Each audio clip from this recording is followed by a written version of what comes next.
Coach Bill Belichick Quotes, Part 3.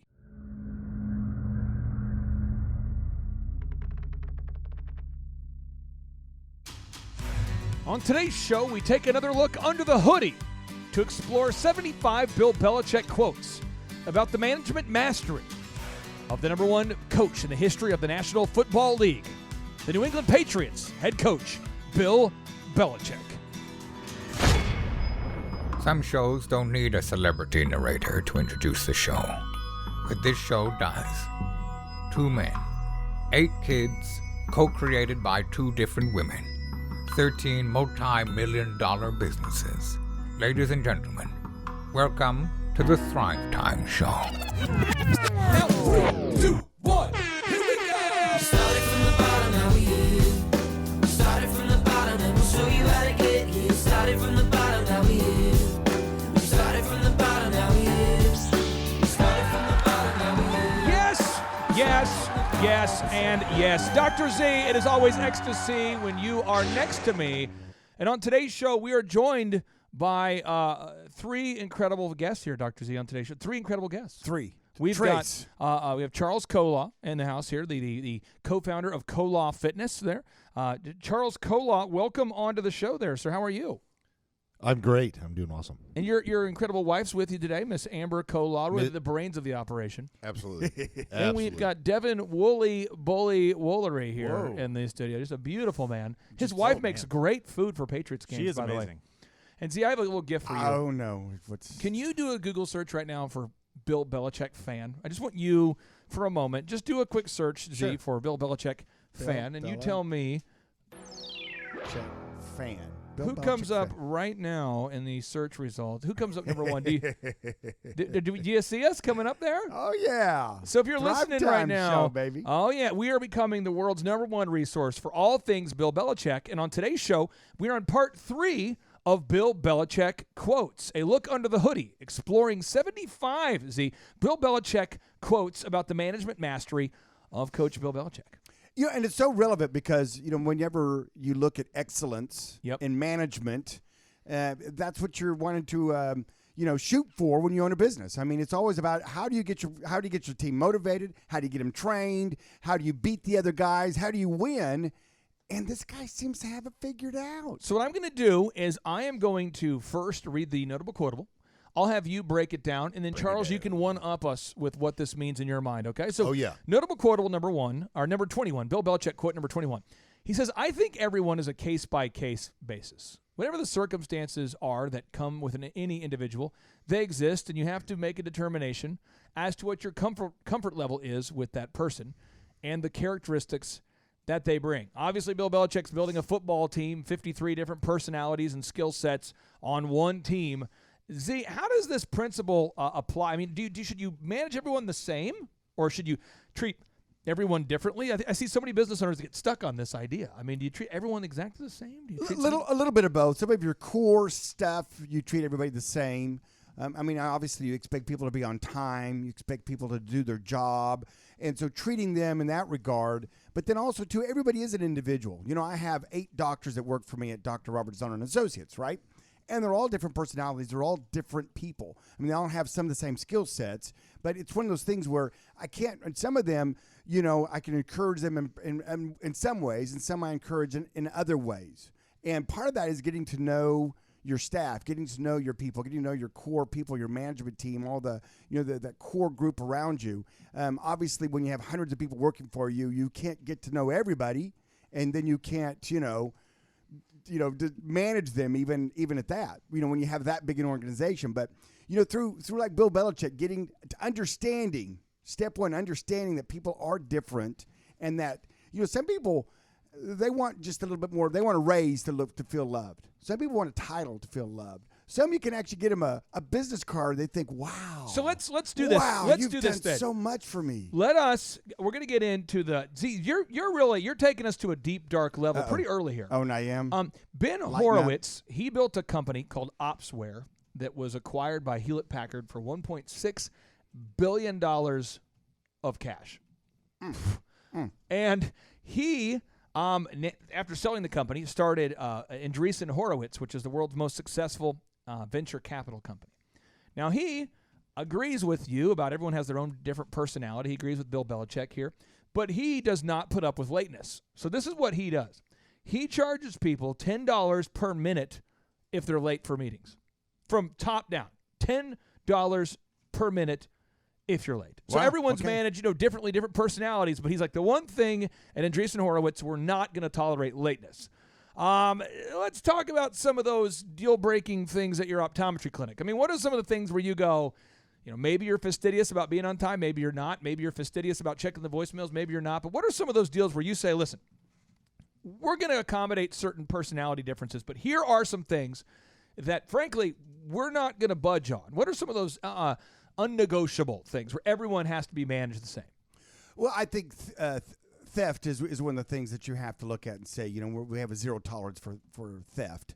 For, as we say, the nice word to say is shrinkage, right? Shrinkage. That's one thing. I think number two, anytime you're just straight up mean to an employee, to a patient, whenever you want to be argumentative, if you're just an argumentative person, that's a no-brainer. And the third one is kind of a sidebar here, but that is if you turn down a walk-in, you could be fired immediately. So that's kind of one of those things I had to put in there because, it didn't really affect them. I mean, they still got their paycheck. They still got out of there on time. They still got their thing. And so when a patient came in the door, if they turned them away, then they could be immediately fired for that. Charles Kolaw, let's talk about this for a second. You have to manage everyone differently, and you and Amber have a great team there at Kolaw Fitness.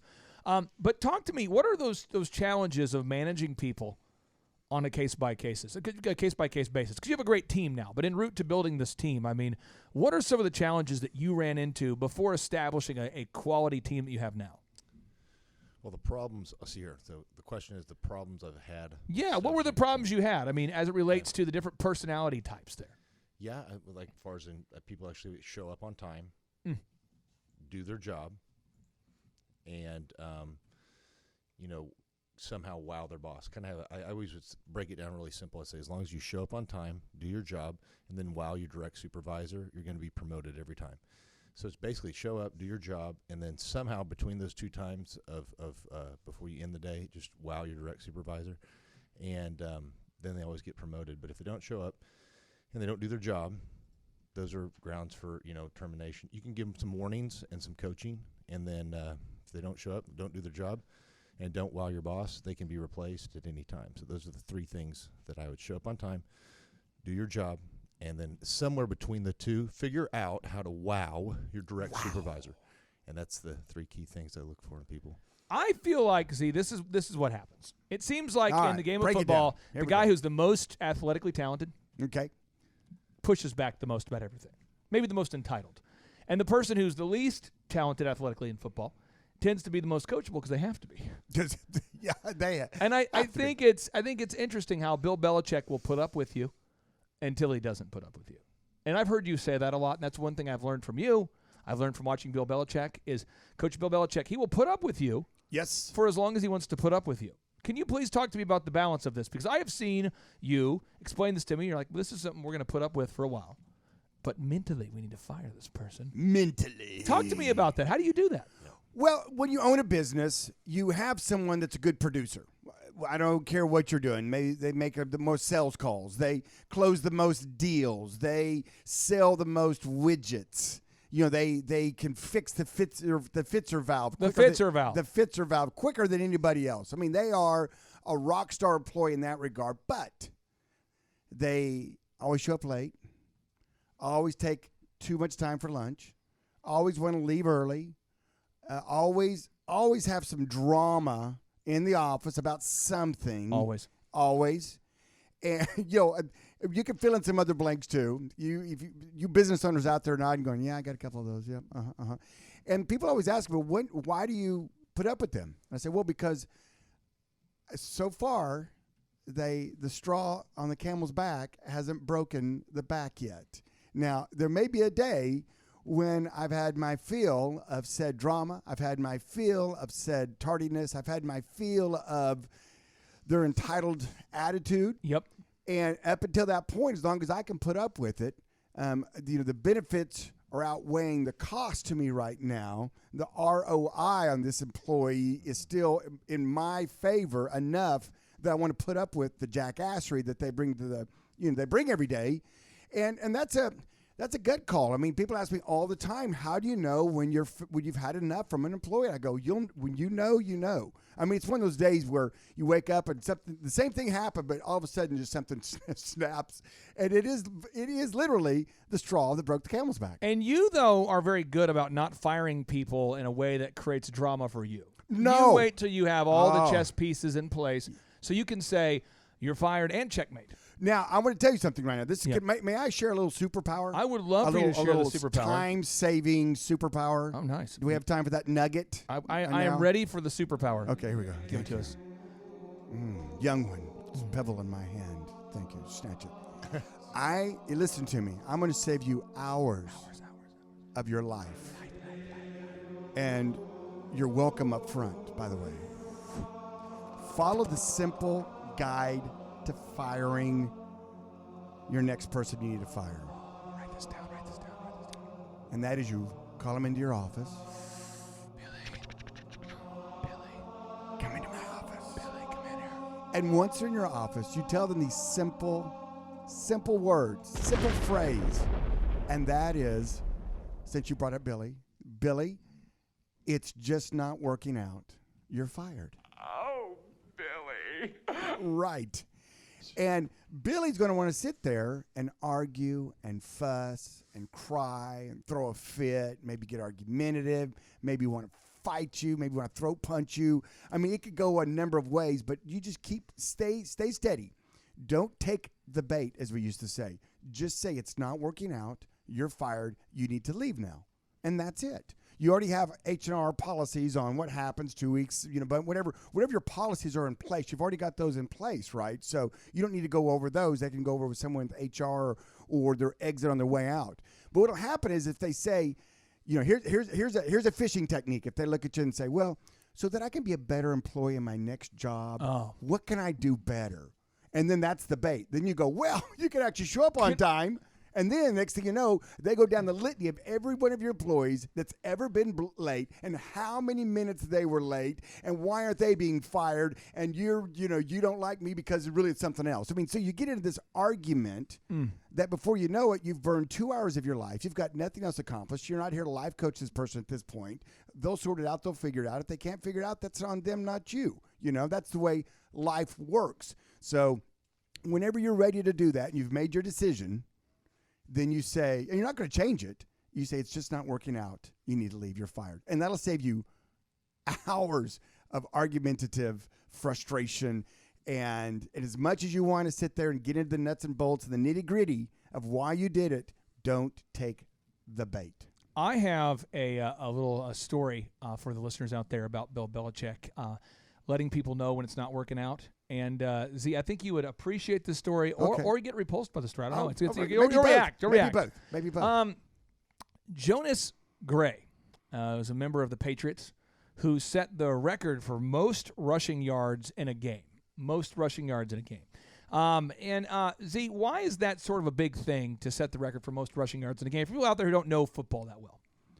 Well, I tell you what, NFL football goes back quite a few years, and there have been a lot of great running backs that have that mark, and so to beat that mark, that's a big deal. So he got the ball. He was on the Patriots team. He was handed the ball, and was able to get 201 rushing yards in a game. 201 yards. 201. And so, that's pretty impressive, right? It's I mean, he did a great job. He's playing there versus the Colts and racks up an incredible amount of yards. Very few running backs get 100 yards a game, let alone 200. I mean, this is a big deal. And so the next, they have a meeting, a team meeting of some kind, and not really sure all the events that happened, but Jonas Gray missed a team meeting. I remember this. And this is a guy who's he set the record for most yards, carried by the Patriots in a game. And so I guess that he was, he claims that the phone charger didn't work. We don't know what happened. All we know is that he didn't wake up until 8:30, which is an hour after the meeting started. So the meeting's supposed to start at 7:30, and he wakes up at 8:30. Got it. And remember, he just set the record for most yards in a game, So then he went into the team about 5:30 p.m. to the facility, and Bill Belichick was walking on the treadmill, reading his notes, and he looked over at him and said, "We just can't have it," repeatedly. And then Jonas Gray discovered that he was cut. Isn't that crazy? And they're going. Well, first he said he benched him, right, for a game. Yeah. Right? Or didn't he bench him for a game? Well, this is what's crazy is that Gray's telling reporters, he said he was very teary-eyed. He says, I was pretty shocked. I didn't see it coming. And I don't have all the story in front of me. I'm just giving you some headlines from the Yahoo Sports article on this called, Remember Jonas Gray? If not for an uncharged phone, he might still be in the NFL. That's the article. They just came out November 13th of 2019. And if you're an NFL player and you oversleep, there's only 53 of you. And you're only all together at one time to watch the game film or whatever that is. So there's a little less grace. If you're the president of the United States and you go on a bender and forget about that whole presidential address thing, and then you show up an hour late, looking like you got some problems going on, there's probably just not a whole lot of forgiveness from the American people. Just probably not. And if you're the CEO of a company and you make a pretty bad moral faux pas, a lot of responsibility, there's probably not a lot of grace there. If you're the pastor of a mega church, there's probably not a lot of grace there. But as you go down the skill level, there's probably a little more grace. But I would just say if you're out there today, I would encourage you to write down and think about it, how much grace per position. Because, Charles, you know this, if it's an entry-level position at Koloff Fitness, someone who started yesterday, they've probably not had a whole lot of jobs where the expectation for excellence was very high. And at Koloff Fitness, you do a great job mentoring up people to a different level of expectation. But a lot of times they come in, their previous job was a job where they could be late. It didn't matter. And, if you were to fire someone the first time they're late, you probably wouldn't have any employees at all at an entry-level position. But you do coach them up over time. Can you talk about the balance of that? And by the way, just make sure you eat that microphone like a hot dog that you're passionate about. Oh, yeah. Well, the first thing I would say is a lot of the people that start at the front are more entry-level workers. And so the goal is to talk to them about, hey, you need to be on time, make sure you show up a little bit early for each shift, make sure you're prepped and ready to go. And we talk to them about it, and you can really kind of read off the person's attitude where they genuinely care about you and the company. And the ones that really care and then start making a change for that, you generally can coach them up, and they can do very well. It's also, too, like I'd say in the first 90 days, if it's a repeated behavior 2 or 3 times, it's definitely not going to work out. You'll have somebody that will have come in and start working, and they are just killing it for 6 months or a year, and then they go through like a little trend where 2 or 3 days in a row they had some issue, or maybe there's also a college student and they've been cramming for a bunch of stuff. And you can just tell they're super diligent. They're A players almost all the time, but they had a little season. So we do have forgiveness for certain people that generally it's like abnormal for them to have poor attendance or being on time.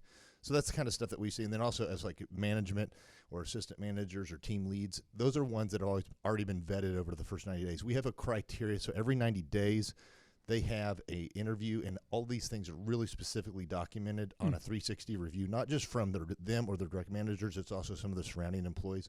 And so that if they made it past the first 90 days, they're pretty good people. And so we definitely work with them if there's an issue. Z, back to Ben Horowitz here, the man who built Opsware and sold it for $1.6 billion. Shunda. He says, to be provocative, no one has ever fired someone too soon. The longer you wait to fire them, the more compounded success is lost. That's one way to look at it. And I have found the higher you go up, the more you're going to see that worldview. And the smaller the business, the more jackassery you're going to put up with.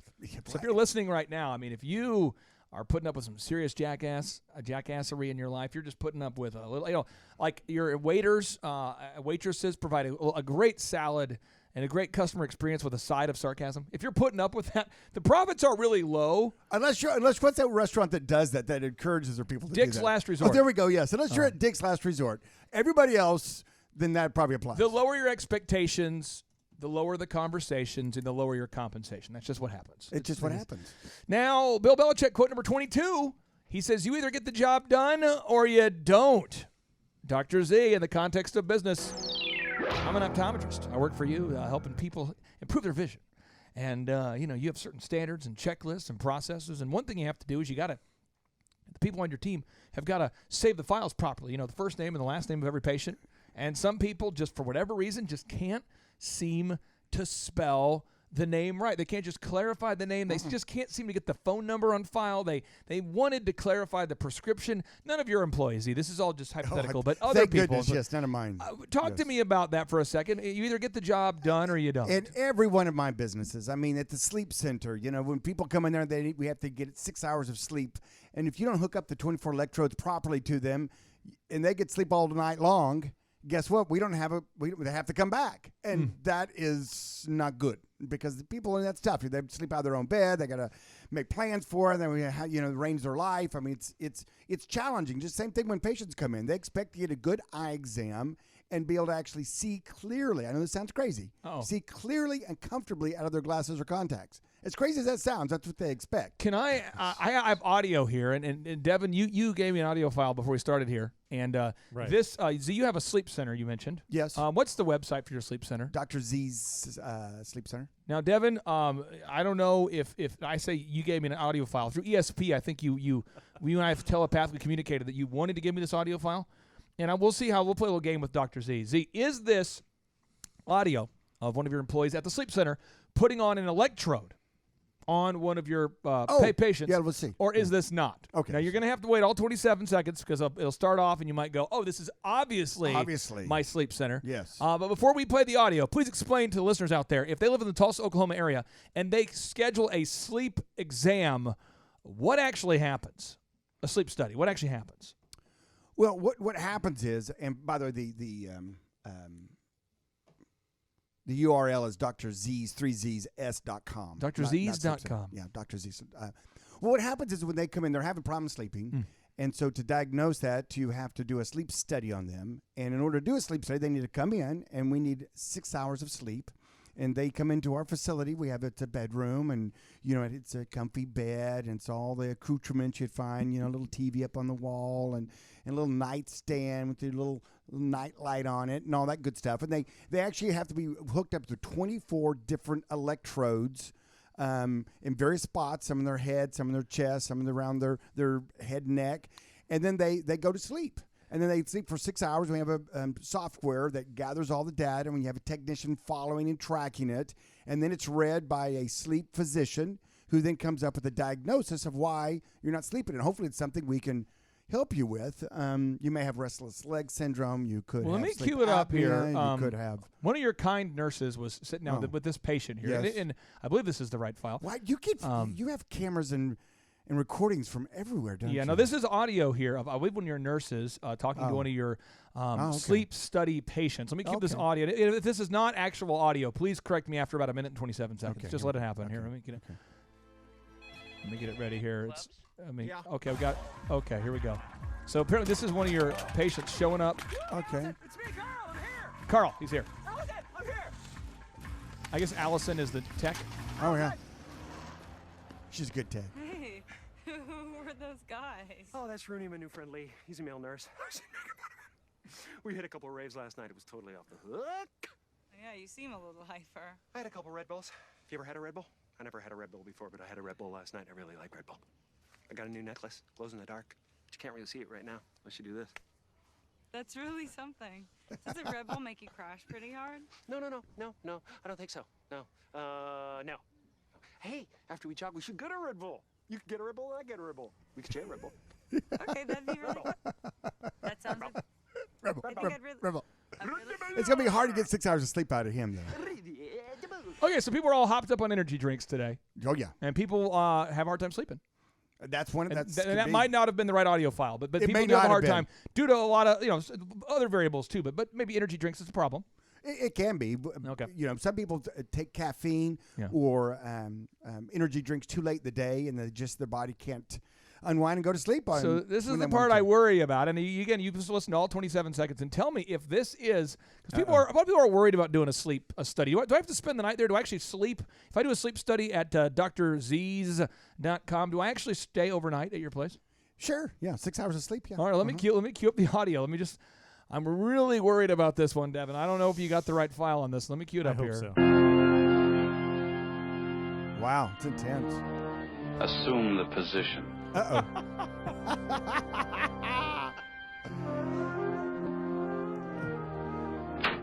Thank you, sir. May I have another?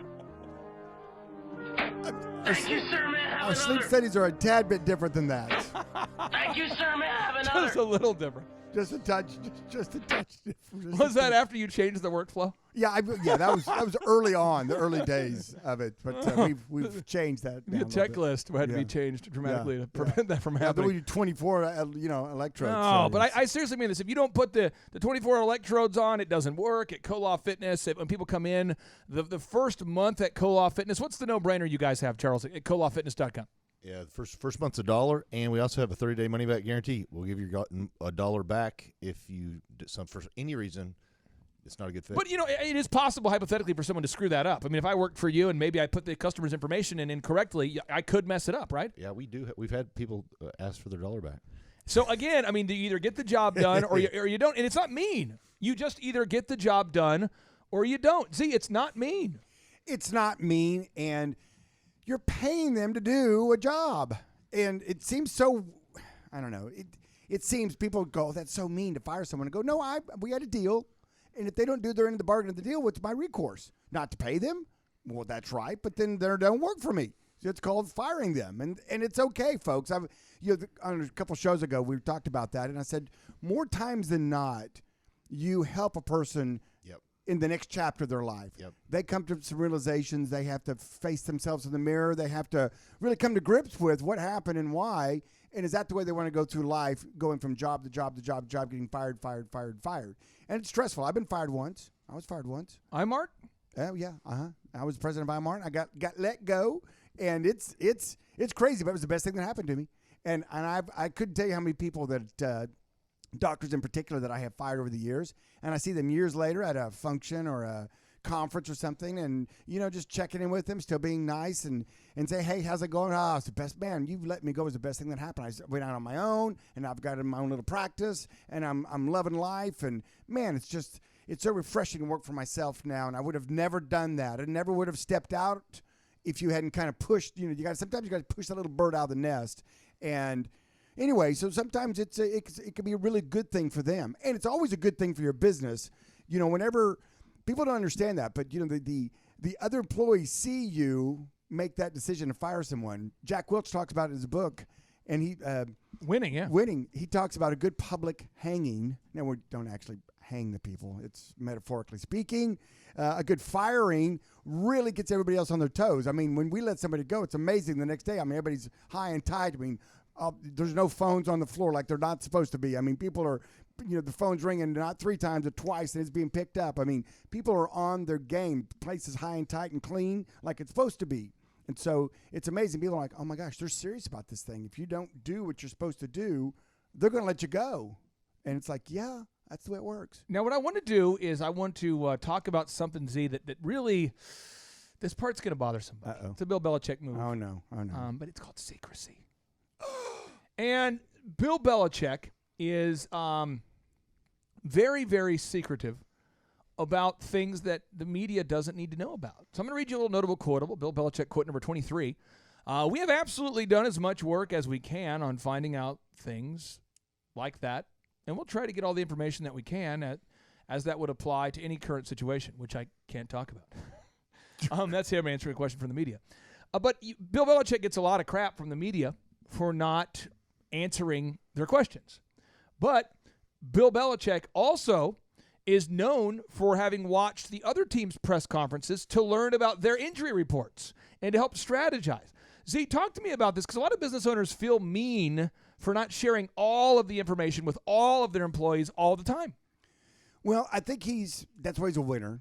Whenever you have to understand, I saw an interview with him the other day. They were doing, they had the show on Sunday night. They had a little interview with him.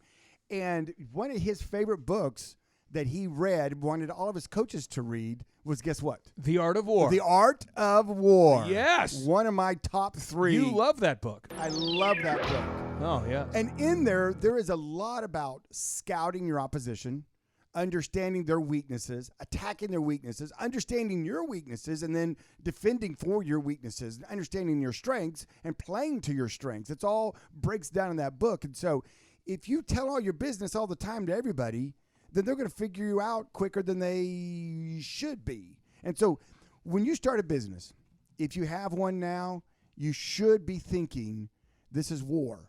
And, I'm not saying you get a shotgun to go down the street and, start a OK Corral shootout, but it is war in the sense that you both are competing to win. And you both want to win. You want to win customers. You want to win the job. You want to win the sale. You want to win. There's your 50 caliber, right? I think someone's taking the show pretty literally. Oh, they are. I think you may be taking. That's an M134 minigun, just for listeners out there that aren't aware. Wow. That's an M16A1. That sounded like an M17. This is an M60 E3. You can get one of those at Atwoods right now. That was an E4. It sounds a little. Sounds very similar. Armat M41A. You used to be able to buy those at Dick's until last week. Sound more 41B to me. Dick's has banned the Auto 9.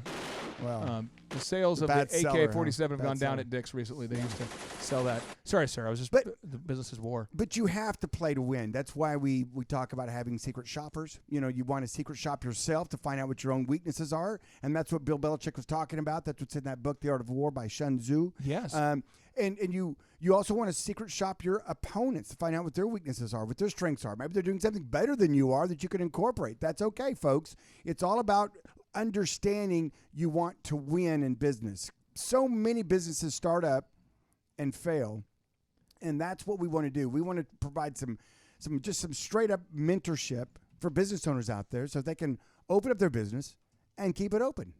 Charles, I want to ask you this because I know at Koloff Fitness you have a great team now, but let's go back old school, back in the day.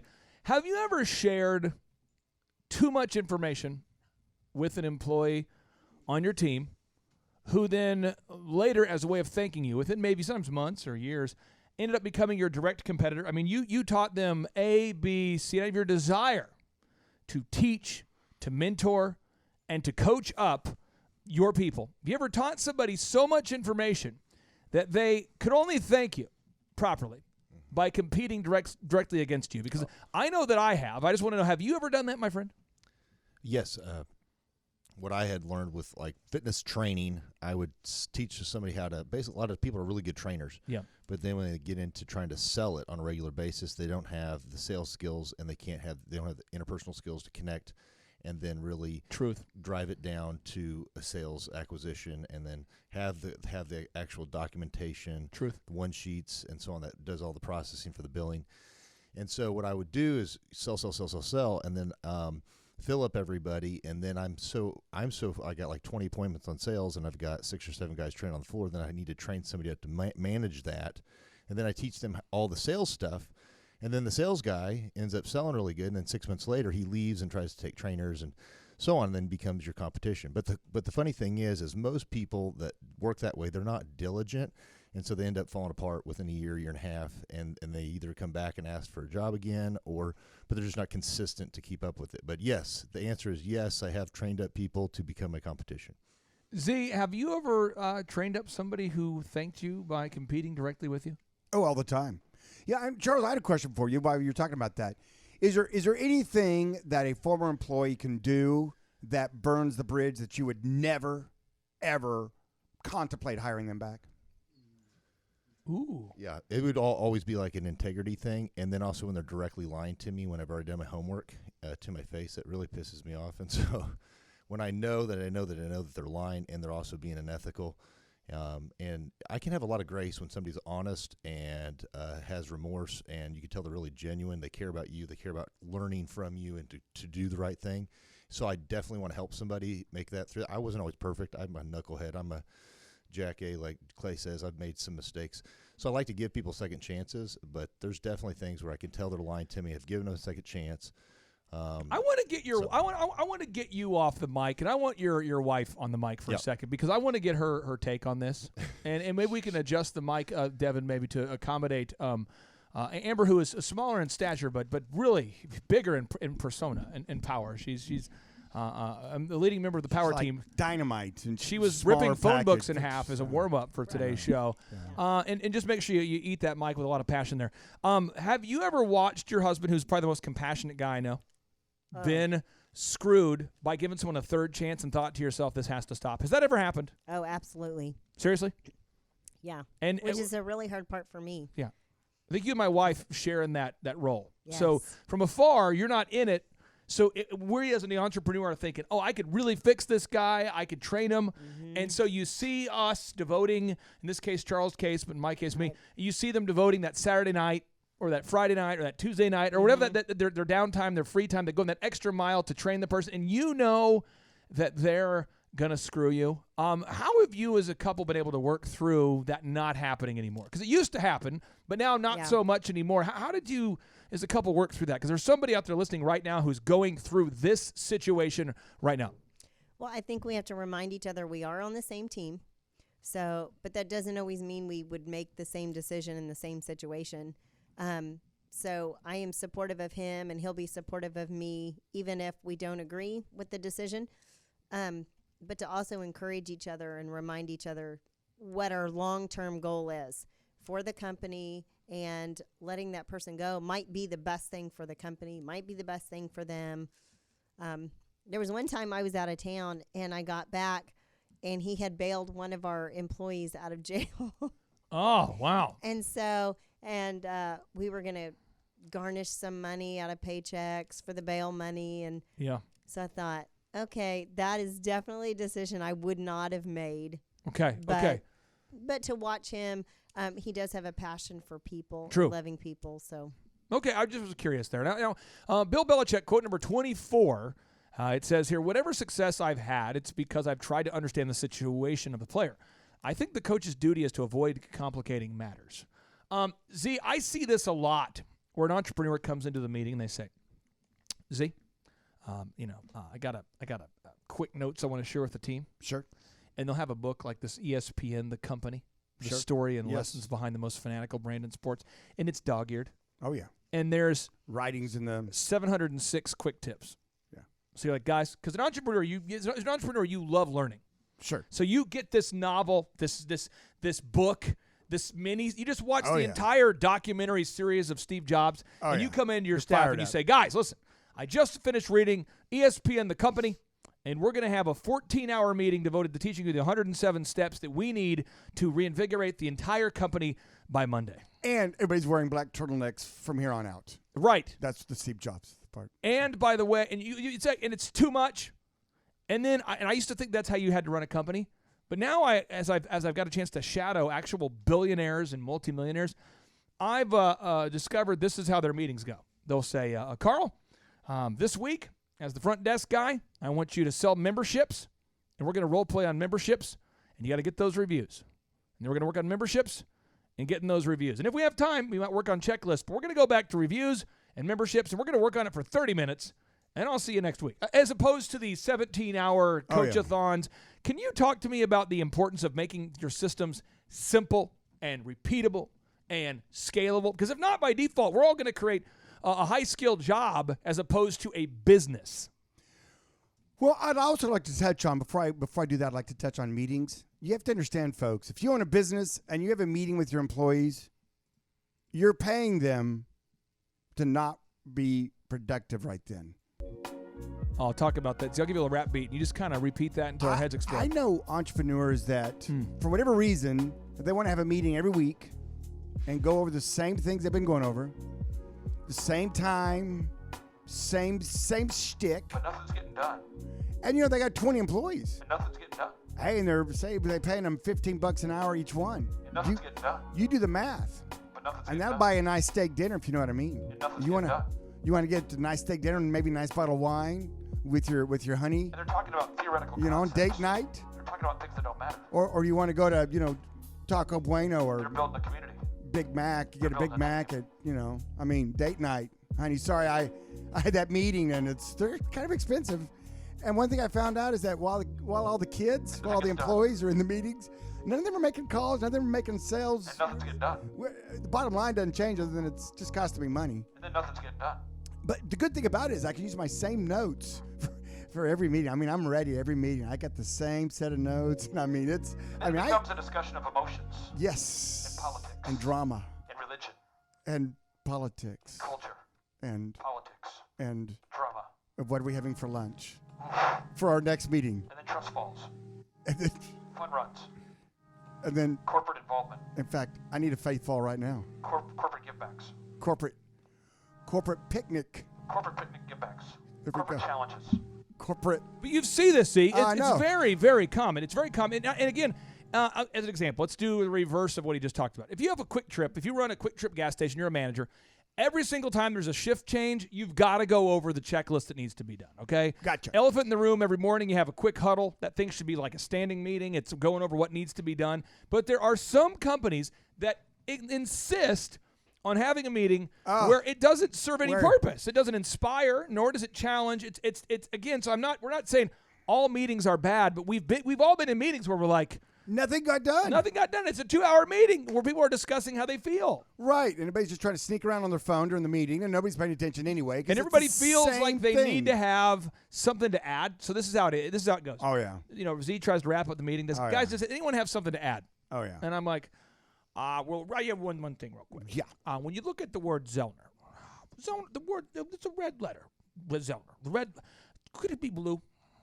Could it be blue? Could it? Could we make that change? And how many of you guys think it should be blue? And now half the people who kind of like Billy, because Billy's, likable. Yeah. Half the group is like, well, yeah, we love blue. And then like, hey, one more thing while I'm on this roll, this little power trip. Can we change the overhead music? And how many of you want to change it? How many of you are tired of the same playlist and the same red logo? And now it's a herd mentality, and the herd is running over the leader, and the leader's trying to run by consensus. You know what I mean, Z? The leader's trying to lead by consensus. Oh, yeah. Instead of having a profitable and benevolent dictatorship, he wants to have a socialist, tropical island time business. What's wrong with that? I like palm trees. You know what I'm saying. You don't like coconuts. Just say it. You know what I'm talking about, though. You've seen this. I know. I see it. It makes me crazy. I'm like, have a meeting when you need to have a meeting. Don't have a meeting because it's on your CEO checklist that's what you're supposed to do. Does that make sense? Yes. Okay. Thank you It's very powerful. much. Okay. Thank you. Okay. Now, Bill Belichick, quote number 25. He says, I am who I am. He's quoting some Eminem there. I am who I am. Oh. Says, I am who I am. In the end, I feel that what I'm accountable for is doing a good job as a football coach. I want to get your take on this, and I want to go to Charles on this because you taught me this. I don't need to be a life coach unless I am a life coach. And I thought I needed to be. I thought because I'm the owner of a company with, let's say, more than 50 people, or because I own companies that have hundreds of people, or whatever that number was, whatever that reality was at that time in my life, I felt like I got to be like a CEO as like Tony Robbins. Woo. Meets like Chuck Norris. Oh, yeah. Meets like Mr. Rogers. Mr. Rogers meets Yoda.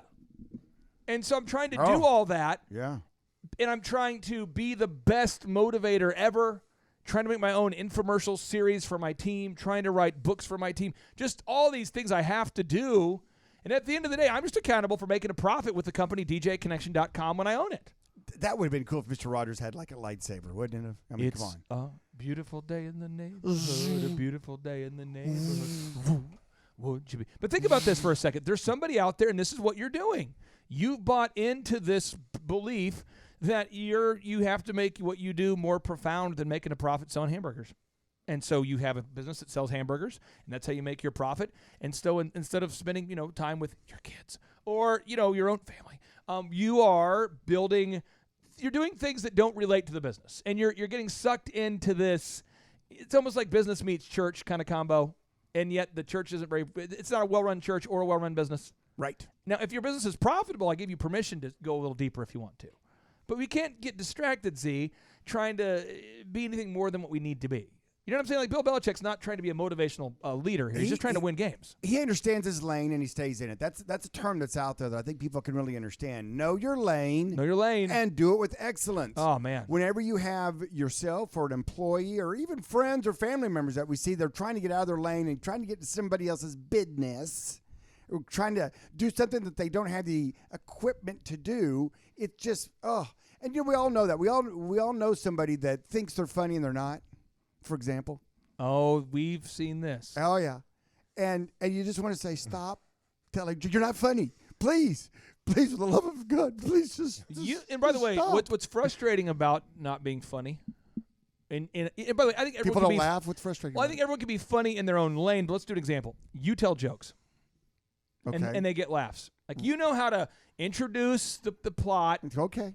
And then you'll give you introduce the story, and we're kind of like, oh, I'm in the story with you. I'm following down your path. Wow. And then you tee up the fork in the road, aka it's time for the pitch. Bam. And you're going, and then you kind of guess as the listener. You're like, I wonder what the answer is going to be.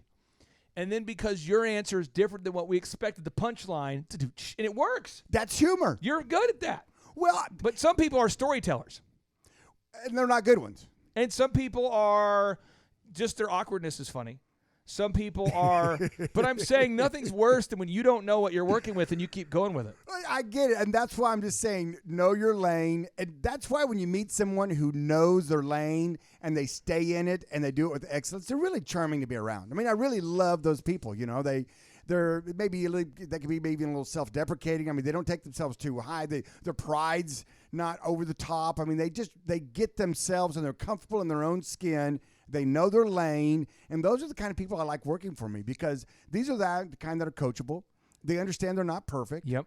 And they also understand what they're good at. And when you tell them, "Hey, I need you to do this," they'll know whether that's in their lane or not. Well, they'll know, and they can have an open conversation about that. Say, I think I do better over here this part of your business than that business for these reasons. Charles, have you ever allowed yourself to be pulled into a different lane where you found yourself networking at events where the only people attending these events are not potential gym members? Have you ever been pulled into a different lane, my friend? Oh, yes, I did. I've done everything wrong.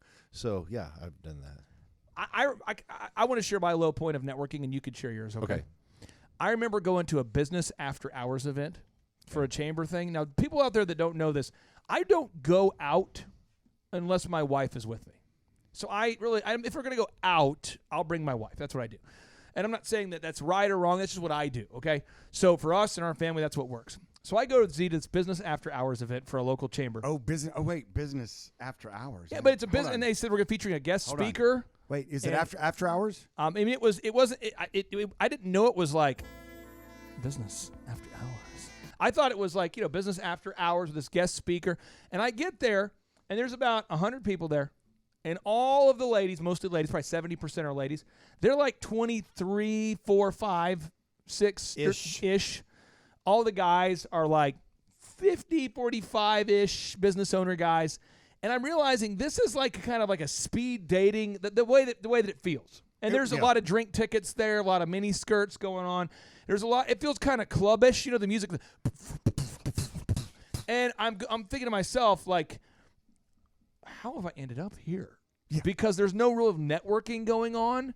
And a few of the ladies at my networking table, because you introduce yourself to the people next to you. One lady, I don't remember her name or anything, but she says, "Oh, it's just so honored to meet you. We're all going out tonight, and the party bus is picking us up at 6:30. And are you going to go with us?" And I'm like, "I'm definitely married." They're like, "Oh, it's okay. We're all married." And I'm just like, "What have I done?" But I kept going to these things because I'd signed up for the year. I'm serious. Then you had to go then. Then they have the breakfast meeting because you get like 12 meetings you can go to for your membership. You get the lunch, the breakfast, you get the after hours. And I started going, and then if you're a premium member, they say since you've donated so much this year, you put like $600 in, you get to volunteer to be a speaker at Junior Achievement. Wow! You get to. Wow! And I'm like, I get to be a volunteer speaker because they appeal to that. As a young entrepreneur, they appeal to the pride thing. They say they told me I was selected. You've been selected to volunteer as a platinum sponsor. That's the move. So now I'm going to like Broken Arrow High School at least every week for at least 3 or 4 hours. And I'm not booking any weddings from the high school seniors. I'm not booking any weddings from the networking event. And then it gets worse. There's a class where it's like they're teaching some sort of financial literacy. And I guess the teacher couldn't be there, so they asked me to fill in. Oh, no. And so I get home, and Vanessa goes, "What were you doing today?" And I'm like, "I was teaching a safe sex class to a bunch of high school students and a financial literacy class." And she goes, "All day? Why?" And I'm like, "Well, because I went to the networking. I was selected to volunteer, and this is what happened to the high school. True story. The teacher couldn't be there, and I guess the backup teacher couldn't be there either. The substitute couldn't be there, and they heard that I was a good speaker, so they asked if I could fill in. True story. So all of a sudden, I'm there. Vanessa's like, what are you doing? You have your own kids, and you're networking with who is at these things? And I'm like, babe, I get 2 more events I can go to this year. I've already paid for them, honey. But you get caught in that death loop. Yep. It's crazy. I mean, Charles, have you ever been caught in the death spiral of networking? Oh yes. I would actually have an assistant that would call every week so I could go speak somewhere. Oh man. And it's not sustainable. So one thing is I do believe there is some value when you're first starting to try to make some connections in a town when you really have a product or service and a marketing strategy that sucks. At least you're getting out there and doing something. But but it's not sustainable. Once you really are good at what you do and you got good marketing, you don't need to be taking the time to do all that. And it's a lot of times you're not really going in front of the ideal and likely buyer. And so for me, what I did, I spoke at all of the elementary schools for Healthy Snack Week, which are not going to ever buy training. Healthy Snack Week. Yeah, for all the children. But I did get some milk. crossover connections with some teachers. So there's some of that stuff that they see you caring for the kids and so on. And there are sometimes newspapers will show up and do a write-up for you. So there's some of those things that I have seen as benefits. But then whether it's like speaking at Rotary and speaking at all this. Oh, gosh, you're taking me flashbacks, bro. Oh, yeah. I've done a Rotary. That was brutal. Yes, and so no offense if you're a Rotary member, but just please don't ask me to speak again. I don't. If I do those things, I'm not thinking that it's a revenue-producing activity. It's a donation of my time to just love on people and help them learn a little bit more about fitness. So I'm not saying it's the best revenue-producing activity, but there is things that I have done like that, and it doesn't equate to making money or building the company or building a better system that's a scalable. If you got one gym membership from the speaking event, yeah, I got like $6 or $8. I'm like, yeah, woo! It's like you're making $6 an hour. Now, this is a funny thing. This has happened to Dr. Z a while back. This is so far back, no one can guess what it is, and I'm not going to describe any of the details surrounding the event other than I can just speak to this. Z got asked to speak, and you're not a speaker. You'll speak, but that's not what you do. You never speak to your own team. You're not a traveling speaker guy. Correct. And a group asked this guy to speak. And so he goes out there and speaks. And essentially the talk, and you've done a lot of talks about this, but one of the talks was about that a business exists to serve you, essentially, and here's how you do it. And I don't know all the details. Well, I get a phone call, and the guy's like, hey, did you hear about Z's speech? And I'm like, well, I knew he was going to do it, but what happened? It did not go over well. It did not. He came across a little bit brash. His tone, it was a little brash, and it seemed like he was very selfish. And do you know him very well? I mean, is that what he meant? And I'm like, did you invite him to speak? Yeah. I said, well, why do you tell him this? Why are you calling me? Why are you calling me? But throughout the week, there was probably 25 influential people there, and 10 of which are not influential. They're just hanging on with the influential guy. And the uninfluential people just kept somehow reaching out to me, and they were just so offended. Kind because it was like this little, it was like this. They did good then. And see, it wasn't like, it was more of the passive-aggressive offense where they're like, do you agree? And kind of that selfish attitude? Or do you see, so, I mean, even when you go out and speak the truth, because again, think about the math here for a second. There's 330 million Americans. Okay, 330. 330 million Americans. Boom, check. 16 million of which are self-employed. Got it, check. 96% of which fail. According to Forbes. Yeah. Unfortunately, check. So that means you got a 0.00193% chance of being successful sustainably over a decade. So in a group of 100 people, there's only maybe 2 people in that room that know what's going on. But everyone's got an opinion. Yeah. So talk to me about the dangers, Z, of going out and speaking the truth to an audience when you have no financial gain out of it. And they're asking you to get up there and teach the truth. I mean, a lot of people cannot handle the truth. Well, they can't handle the truth, and one of the, I mean, and people want to argue because they feel like what they believe is the truth. Oh, and I want to look at them and say, oh, it's okay. You're able to believe what you want to believe, and how's that working for you? Well, hopefully, it's working for you well. If it's not, you might want to rethink that. So when you're around somebody who is successful, and however you want to measure success, right? Yep. If you'll give them that, if they're not successful, why are you even listening to them? right? I mean, duh. So if you say, listen, this person is successful and I want to listen to them, and they tell you something that offends you or that goes against what you believe, you might want to give that some thought. I love the false questions, too, that happen at speaking events. I love these false questions. Here's a false question. Z, tell me if you ever heard something like this before. Okay, let's see. Dr. Z, I have a question for you. Sure. Okay, and then I got a question for Coach Belichick. Dr. Z, do you not like people, or do you entirely just care about profits? Back to you, sir. Yeah, exactly. Oh, yeah. Sure. Or it's like, Z, I heard you say a business exists to serve people. Do you not care about the community, or do you only care about yourself? Or I love it when it's not a question; it's really a statement. You know, right? I started my business to help people and to give back, and it doesn't seem like that's what you're professing here. It just sounds like Belichick gets these all the time. They get up there and they say, Coach. We want to ask you a question. Now, Belichick, Z, have you heard Belichick's press conferences? Oh, they're epic. They're great. They're fun. I mean, Charles, I know you've got a hot take on this. I'm going to cue this up real quick because this is a power quote. Then I'm going to go back to Charles here. Bill Belichick is asked about Antonio Brown. And for those of you who don't know the story, Antonio Brown is a man who is very good at football, but apparently sometimes struggles with living life. right. And so he, in his interviews, a lot of times he'll lay out the ground rules of like, okay, here we're going to talk about this today, but we're not going to talk about this. But people just keep on asking. So let me cue up the audio. And it's very uncomfortable to get through this, but we're going to do it. And I'm going to hit play here. Let's cue this up. Here we go.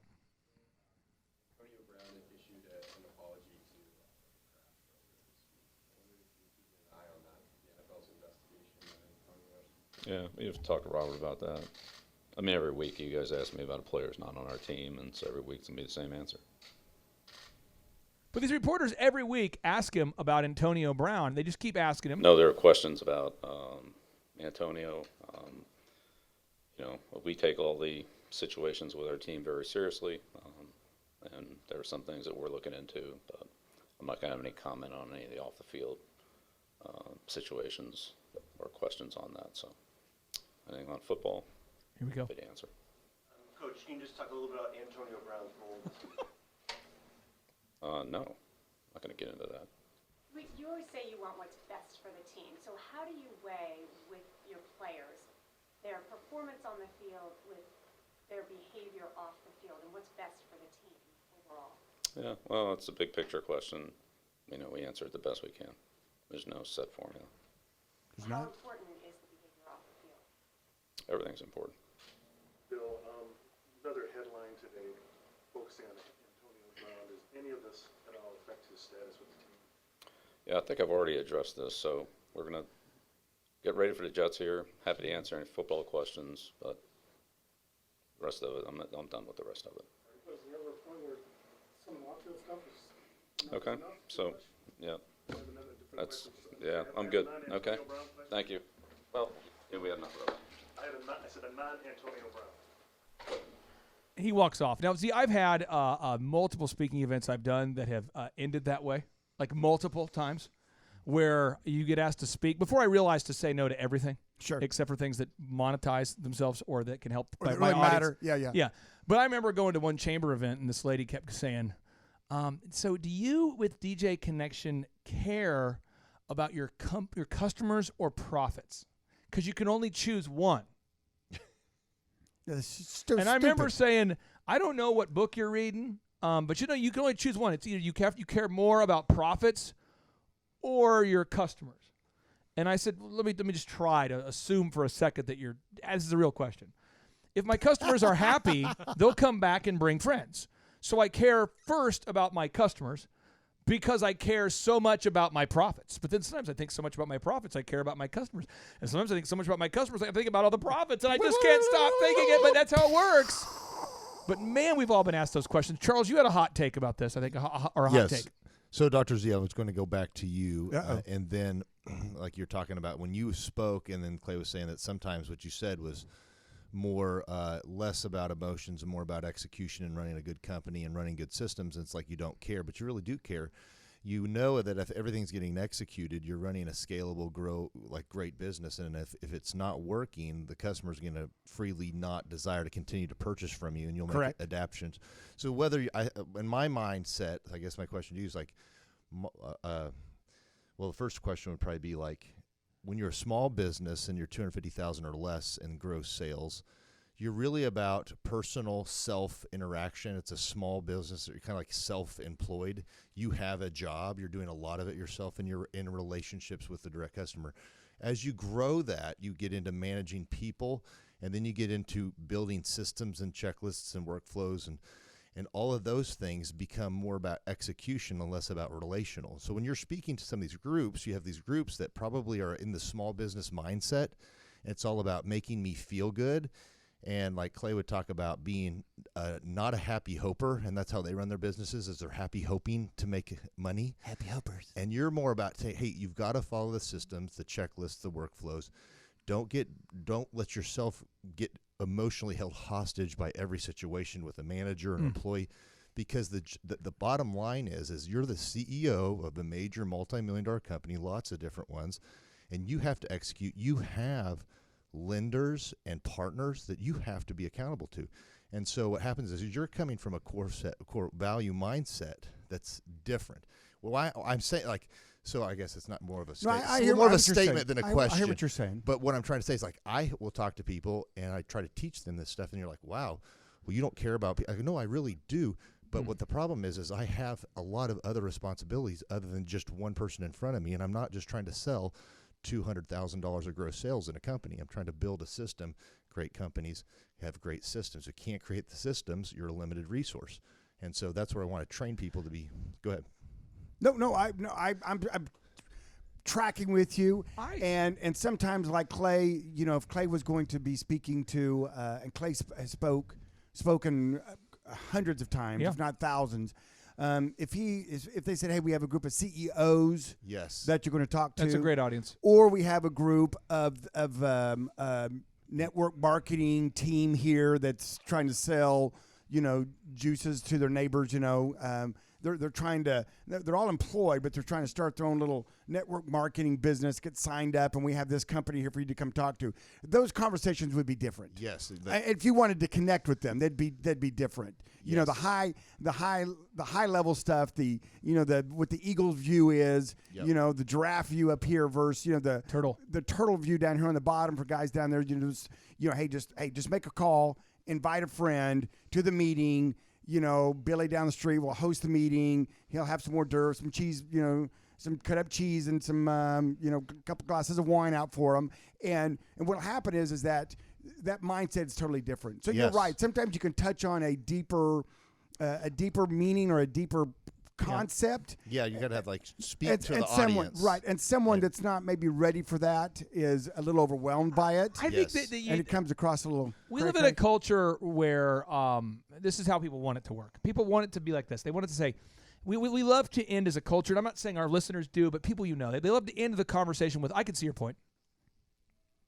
We love to do it that way. So as an example, there's a Bible verse. So let's just say that you are a Judeo-Christian. If you're not, toss this out, but if you are, let's say that you are, therefore it has to be true, okay? So Proverbs 13:24, if you look it up, says, whoever spares the rod hates their children, but the one who loves their children is careful to discipline. Whoever spares the rod hates their children, but the one who loves their children is careful to discipline them. So as an example, there was somebody who we know pretty close to our family about a year back whose kids are really, really being crazy. Third graders, fifth graders. Unruly. And you're really getting in a lot of trouble and really just being bad. And they asked me, hey, how do your kids are pretty disciplined. What do you and Vanessa do? I said, well, one, she's more disciplined than I am in terms of the day-to-day interaction. But Proverbs 13:24 is the verse. I'd encourage you to look it up, read it. After you look it up and read it, call me back. We can talk about it. But just read it and then read the context. Guys want you to read it. They call me back. Are you saying that you don't believe in positive reinforcement? And I said, again, whoever spares the rod hates their children. When was the last time you disciplined their kid? And he says, well, my wife and I, we really don't believe in discipline. We're more of positive reinforcement. And I said, that's the issue. So you say you're a Christian. That's fine. But you can't say you are if you're not going to implement what's in there. I mean, there's very specific, advice for how to manage kids. It's very specific in there, So I can't see your point. Oh, this person was mad. Now, interesting story. About 5 years back, another guy I know from Minnesota reached out to me. Same situation. He says, hey, my kids are being unruly. What should I do? I said, Proverbs 13:24. Look it up. Read it. Call me back. Same story. He calls me and goes, dude, I've been listening to this positive reinforcement crap, and I recognize I don't ever discipline my kids. And they're they're not teenagers yet, but they're getting there. Yep. And they're getting those habits. So you're saying it's not mean to discipline? Oh, dude, this is huge. So his wife calls my wife. They come over and they were like wanting sincerely to know, how do you do it? Like, what do you do? And what are your tips and how do you do it? And what do you say? And it was so life-giving and positive and wonderful. But the same truth compared to they kept wanting to, the other person kept wanting to say, but this is what I'm saying. But. Another example. Proverbs 13:20, so powerful, this one. It says, walk with the wise and become wise, for a companion of fools suffers harm. But there's not, Devin, perhaps you've noticed this, Proverbs 13:20, there's not a parenthesis that says, except when dealing with your family and people who grew up in your town. True. But have you seen people that you know who consistently want to hang out with idiots and it impacts their quality of life? Have you not seen this? Oh, yeah. I know no one in your family, but talk to me about this. Have you seen this? Yes. Yeah, definitely. There have been numerous people that I've been around, even before I was in the office, that, you could see the people that they hung around often just based on their behavior. And it impacts their normal. Oh, yeah. Yeah, it completely changes their demeanor and how they behave. So that's just a fact. And so whenever you get a fact, you have to choose how you're going to react. Are you going to act? Or are you going to talk back? That's why I see a lot. Some people want the facts, but then when you give it to them, it's like, I have to react somehow. Am I going to act or am I going to talk back? Because nothing's worse than the guy who says, Z, what are your tips for hiring a great team? And then they tell you tell them and they say, but they didn't really want to hear your answer. No, they didn't. They wanted to have a platform to say what they feel. And that's what happens so many times in those deals. They ask a question, but it's not really a question. It's this is what I do. Validate me, please. And it's kind of like, okay, you guys, you wanted me to talk. I talked. I said my piece on it and double stamp. There we go. I'm out of here. Hasta la vista. Bye-bye. Now, Bill Belichick, quote number 27. We're going to fire through the final four. And we have 4 final Bill Belichick quotes. This will take us to quote number 30. Now, this is a 75-quote mini-series here. So, Bill Belichick, notable quote number 27. He says, I think a smart guy can learn. Some guys can learn. It's just like all of us. Some guys can learn electronics. Some of us can't. Some can learn something else. Some of us can't. I mean, we're all wired differently. Z, when Tom Brady walks up to the line behind the center and gets prepared to call the offense, can you explain to the listeners what is a audible? When Tom Brady has the ball, he's offense. He's the quarterback of the Patriots. He lines up behind the center, who's going to hike the ball to him. What does it mean to call an audible? To change the play. What'll happen is when he walks up there, he may have 2 or 3 plays in the queue for that down and distance. And when he walks up, he's looking at the defense and seeing how the defense is lining up. And then he's going to try to put the offense in the best play to take advantage of how the defense is lining up. They could be going 2 cover. They could be going anyway, wherever all the guys could be up on the line getting ready to blitz. I mean, he's looking at what the defense is doing, and then he's reacting, and he's calling the guys. And oftentimes, if you hear, I've been watching a couple of the NFL games lately, and they've got the sound down pretty good. Sometimes they get some of the fellas saying some things they probably shouldn't be saying, but every now and then it's pretty cool. Who's Rex Ryan? Rex Ryan is a NFL coach. So you're saying that the mic sometimes are close enough where we can hear what people are saying? Yes. And so a lot of times you hear like the quarterback go, kill, kill, kill. That means he's changing. He's doing an audible. Or they'll have different, whatever their code is to go into the different, maybe hand signals, maybe a foot signal, maybe just a nod, maybe just a smile, maybe just he says, hey, cheese fries. I'm going to cue up this audio real quick, and I would like to first off explain why I am even if I had the athletic skill, why I could not play in the NFL. Okay, why is that? When you get up behind the line of scrimmage, and I was listening to an NFL Films, they were talking about this. Tom Brady, see, how many people can he throw the ball to at one time? How many receivers can a quarterback throw the ball to? How many eligible receivers? Is it 2, 5, 10, 3? It depends if you want to count tight end and running backs. So you got to know where the tight end's going. You have to get behind the center, and you call a play. You have to know where the tight end's supposed to run. Up to 5 because he'll have his line 5, up to 5 receivers than him because 11's on the team. So up to 5 people he could. So every guy runs their assigned route, and you as a quarterback have to be able to assess what the defense is doing and determine whether you need to call an audible. Now, if you call an audible, this is so crazy. The players have to know up to 250 plays and the various variations of that. And I remember I played football 1 year in high school, my senior year, because we had a tight end that got hurt, and they needed somebody, and I was in great shape at the time, and they said, you should try out. So I did. Did really well on all the exercises, not so good on the field. But I remember sitting there, and the quarterback's like, Blue 42! And I'm like, I'm kind of, and it's foggy. I'm like, I believe this play. I was a tight end. I run as fast as I can. I hit the linebacker, and then I go right. I believe this is what I'm supposed to do.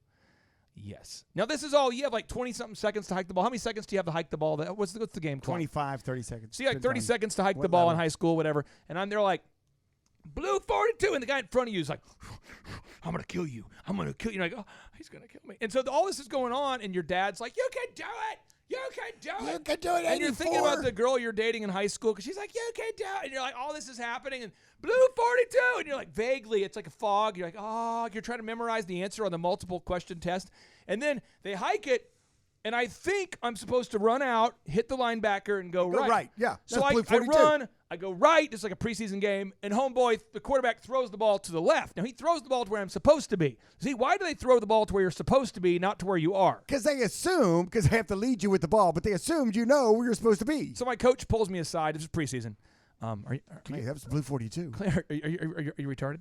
What's going on, buddy? Yeah, and I'm like, Blue 42. I went out there to the right, and he's like, no, that means you got to run to the left. So next play, this kind of thing continues to happen.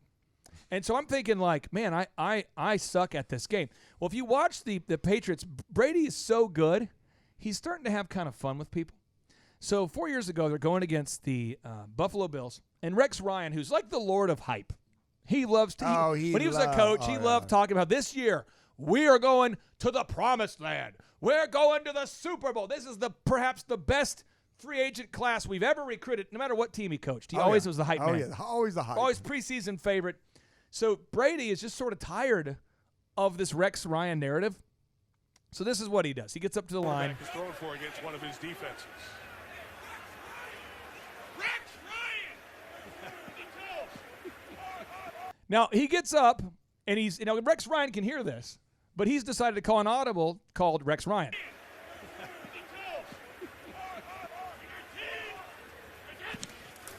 Now, the thing what's funny is that, one, he's smart enough to have got together with the teammates before the game and said, if this certain formation happens, we're going to yell Rex Ryan. And here's what you do. And here's what you do. But then all of the other players have to know what that means. Right. Kind of like you needed to know what Blue 42 meant. And I'm just saying this. I remember vast portions of my very, very small high school career having at least I thought I had to run, 10 steps out and then right or left. Right. But there were some plays I'm like, do I need to run at all? What am I doing? What are we doing? Is this a punt? I didn't know. And it was an embarrassment. It was an abomination. People were dumber for having seen it. Devin, you played quarterback not quarterback, but you were a receiver, I believe. Were you a receiver or defensive back? Safety. You're safety. That's the reason I played safety. But did you have to know some plays? Some coverages, yeah, but most part you just reacted. Oh yeah, it's a lot of reaction. But I'm just saying go hit the guy with the ball. This is why Belichick likes really, really smart guys or guys with a really sharp memory to be quarterback. It's not about athleticism. It's about knowing all those plays. Because Bill Belichick's playbook is worthless if a guy like me is the quarterback. May I ask you a personal question? Yeah, sure. About your football career? Your father's in the stands hollering. Did he lose the second, third, fourth game? Did he lose a little enthusiasm and yelling? Was he kind of more in the embarrassed stage? This is a true story. My dad kept asking me, like, why do you want to go out for football? And I'm like, I don't. But I'm in great shape. They got a tight end that, isn't going to be able to play hurt this year, and they need somebody, and I'll do it. I'm a team player. And he's like, son, you're going to get hurt. It's not if you're going to get hurt. It's when you're going to get hurt and how bad. And I'm like, no. And I just remember, like, game 3, some guy who was a small man, launched his body in like a torpedo-like fashion and hit me so hard. I'm laying on the ground like, you know what? The best part about this is I now remember what Blue 42 is. Coach, do you think all the Smurfs could team up with us? What are you talking about? I'm just like, he knocked me out. And I remember my coach, he talks to me, he says, Clayton, if you're going to get some more playing time, it's really important that you hunker down on the playbook. And I'm like, I want you to know I never want to play again. Yeah. And I said those words, and he's like, I've never heard that before. I'm like, no, I don't want to touch a ball. I don't want to be near the ball. I don't want to be. And so I like, I'll do whatever you want. But I do not like this game. It was brutal. Brutal. And it required thinking, too, simultaneously. It was like being in a Viking fight where you also have to think. It's weird, man. You have to think. Well, usually like in an academic setting, there's not somebody raging to hit you. I don't know. I've been to kids on today's math test. We're going to be doing multiple choice. You have 30 seconds for each I'm going to question. throw punch you, Billy. I mean, it's just a little hostility. So all I'm saying is you have to know right now on your team who can learn the things you need to teach and who can't, who just cannot, who is a person who does not have the mental capacity to learn the thing. Because if you promote somebody to the level of incompetence, what happens? Oh, it's horrible. And they, they do great at the job they're doing. They move them to management. They don't know how to manage. They don't do a very good job. And now all of a sudden they can't go backwards. And now you have to hire 2 new people because that manager didn't work out and the job that they just left. But what's interesting, I wonder how Bill Belichick would answer this question, Clay. And the question goes something like this. At the NFL tryouts, all the guys are working out. They're timing them. They're, doing all this, all the physical attributes of the players. Yep. And then they have an interview process. I wonder if he could answer this, and he may not know the answer, but what percentage of him recruiting, i.e. drafting, or if they didn't get drafted, then they'd recruit him. What percentage does he weigh towards the interview, and what percentage does he weigh towards the actual athleticism of the individual? That's a very since you're the number one Bill Belichick fan, you should know that. Well, I will say this for the listeners out there. If you think about this, there's a guy named Matt Castle who was Tom Brady's backup, and he is absolutely hysterical right now. He's doing a podcast with the Patriots, and it is awesome. But he didn't play a whole lot in college, and this year he didn't get re-signed because no team really wants him. And the announcer on the podcast was like, Matt, you've retired now from the NFL or something like that. You've retired now. What's it like? What was the decision like to retire? And Matt's like, well, let me get this clear because I'm not sure who's listening to this podcast. I did not retire in the sense that I said to a group of people that I'm done. It's more of like no one would return my calls. And if you're out there and you want me to play, I will play now. Like this very second, I will leave this show and come play. And then he's like, well, the year Tom Brady was out, you led the team to 11-5, record. He goes, Bill Belichick could lead any of the listeners right now to an 11-5 record. I just did what he told me to do, because let me tell you, he goes after. We all know he hires character and then skill, and Lord knows I don't have any skill. Yes. And the whole interview consists of him ripping himself for just not being that great. It's the kind of guy you like. No, he's great, but he's a guy that didn't really do much in college, but he somehow made his way onto the teams. I would say a large percentage of it has to do with the mental things. Now, notable quotable number 28, 29, and 30 as we go through the lightning round. Bill Belichick, quote 28, Z. Here we go.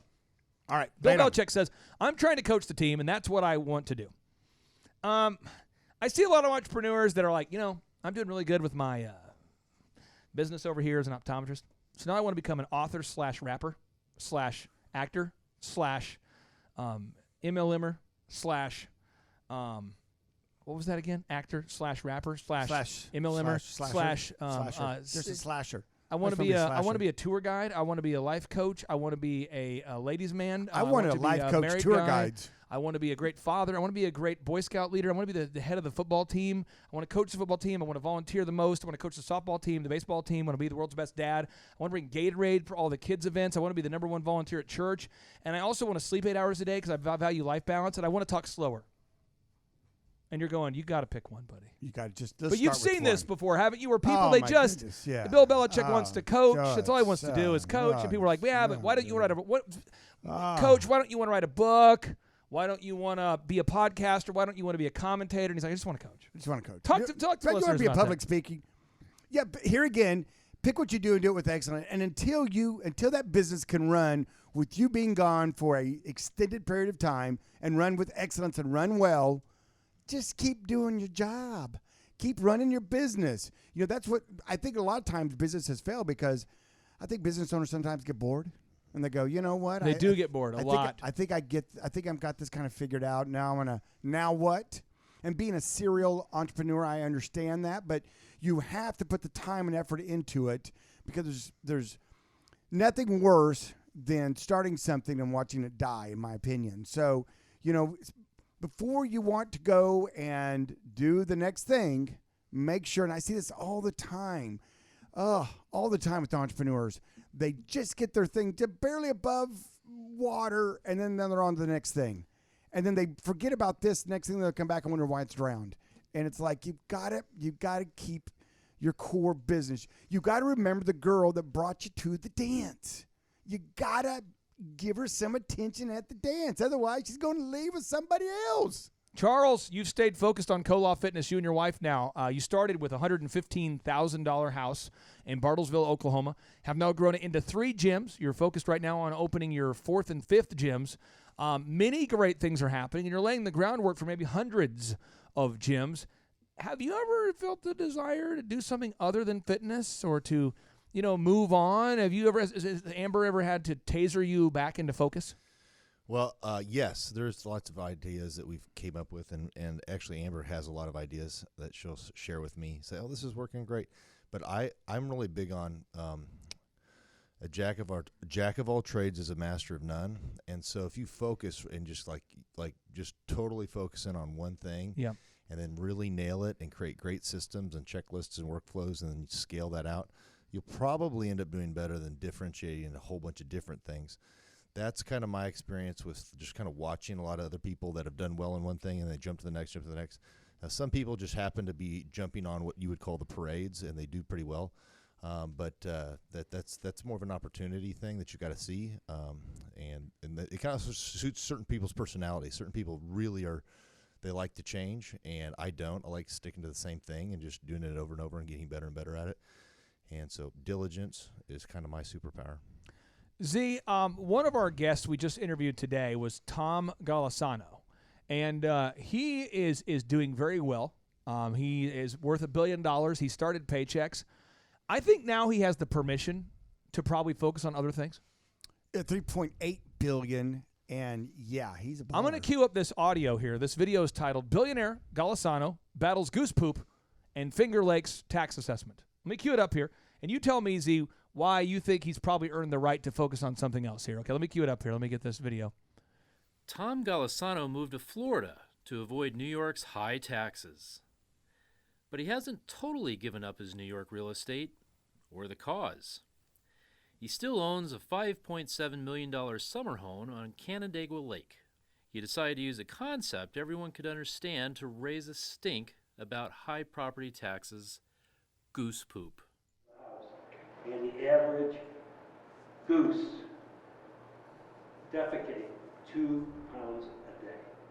He asked the South Bristol Board of Assessment Review to cut in half the assessment on his lake house. He would use the tax savings to chase the geese away himself.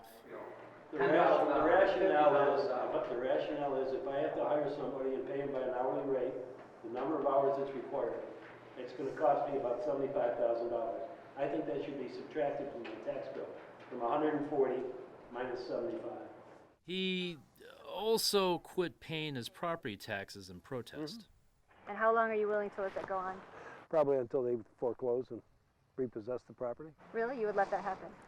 No, I don't think I'd let it happen, but I'd hang on till then at least, and then I won't pay the next year's. The hearing got contentious. But this county showed no effort whatsoever to help me with this problem. He used the form to blame the town of South Bristol for everything that's wrong with property taxes in You're New not York offering State. any help to me. There's always a for sale sign, Mr. Golisano. And I don't mean to be and I don't mean to be smart about it. That was a smart comment. Thank you very much for taking the time to come. My man. Here. He hopes the drama gets people talking to their state legislators. So how is it an appropriate protest to not pay taxes, which pays for teachers and police and fire? You're here, aren't you? Doesn't that make it a valuable protest? Now, see, that's the kind of stuff that you can focus on once Goose you've poop? hit your goal. No, Goose once poop? you've hit your goals. I mean, people who Google me all the time, they'll say, Clay, why did you run for mayor? They always ask me that. Well, what happened is I sold a business, and I had myself in a spot where I had like a 7-figure cushion, and I didn't need to really work again for a while, Z. And I found out in the city of Tulsa where we live, I would consider Tulsa to be a red city or a conservative city. We had somebody on the left side of the aisle running unopposed. You remember that? Unopposed. Yes, you. And I thought, and so I went out to dinner with this person. We talked to Miss Kathy Taylor, and we talked, and it was abundantly clear that she was running unopposed. And I thought to myself, well, I've got a lot of time on my hands. Let's do it. Now, but it took all the time on my hands, Z. All of the time on my hands. All your time. I remember the 1170 KFAQ poll said that I was up 53% to 70 to like 47 or something. And I was going, yes! And I would just watch that every day, the KRMG, the KFAQ. Oh, yeah. Because at the time, the man who went on to become the mayor, Mr. Bartlett, and other people who wanted to run hadn't announced their candidacy yet. It looked like she might run unopposed because she had such a big budget. And I was just watching that. I was spending all my time. But if I had been running a business at that time, it wouldn't have worked. Well, no, it would have worked. Your business would have failed. There it is. That's what I'm saying. Oh. What you put your time and effort to would have been successful, would have been profitable for you in your mind, but your business wouldn't have been profitable. So don't battle, tax assessments and goose poop until you have billions of dollars or a lot of money. Until you've reached a certain level of your business being able to run, or businesses being able to run without you having to hover over them, that you can step away from them for a little time to do your thing. All right, now this is my final 2 quotes here. Bill Belichick, quote number 29. I don't Twitter, I don't MyFace, I don't yearbook. Bill Belichick said, I don't Twitter, I don't MyFace, I don't yearbook. When asked, sir, what kind of interaction do you believe is appropriate for NFL coaches on social media? He responds with, I don't Twitter, I don't MyFace, I don't yearbook. See, I see a lot of entrepreneurs who are, entrepreneurs, who want to be successful, that spend the vast majority of their time on social media. And then I've noticed that the more successful you are, the less amount of time you spend on social media. The more success you have, the less amount of your time that you spend on social media, by and large. I mean, not 100% true, but the average person, according to Nielsen right now, and Devin, you can put a link to it, is spending 11.3 hours per day on their smartphones. According to Nielsen, the average person right now is spending 11.3 hours per day consuming media. 11.3 hours per day. That's a lot of time. 11.3 hours per day? How can you get anything done? Well, you can't. That's their job. So talk to me about this. And that's what they're doing. They want to creep on stuff. They want to look at everybody else's fake lives. They want to, and there's something about that is trolling time is addictive, and they just go down this channel of it. And the guys that write the apps, they won't even let their kids use them now because they know how addictive they are. But they're so addictive, and people just can't stand the little red dots. Got to get rid of them. They want to know what they say. Did they like? Did they not like? What's going on? What'd you have for breakfast? What, did you take a picture of it? Paul Graham shared a tweet that was powerful. There was an article called, and Devin, if we can put a link to it, the article's called Our Minds Can Be Hijacked. This appears in The Guardian. And the article is referencing Justin Rosenstein. You might say, who's Justin Rosenstein? I think I know that name. He's the guy who invented the Facebook like button. Justin Rosenstein. He says, Justin Rosenstein had tweaked his laptop's operating system to block Reddit, has banned himself from Snapchat, which he now compares to heroin, and has imposed limits on his use of Facebook. But even that wasn't enough. In August, the 34-year-old tech executive took a more radical step to restrict his use of social media and other addictive technologies. Rosenstein purchased a new iPhone and instructed his assistant to set up a parent control feature to prevent him from downloading any apps. He was particularly aware of the allure of Facebook likes, which he describes as the bright dings of pseudo-pleasure that can be as hollow as they are seductive. And Rosenstein should know. He was the Facebook engineer who created the like button in the first place.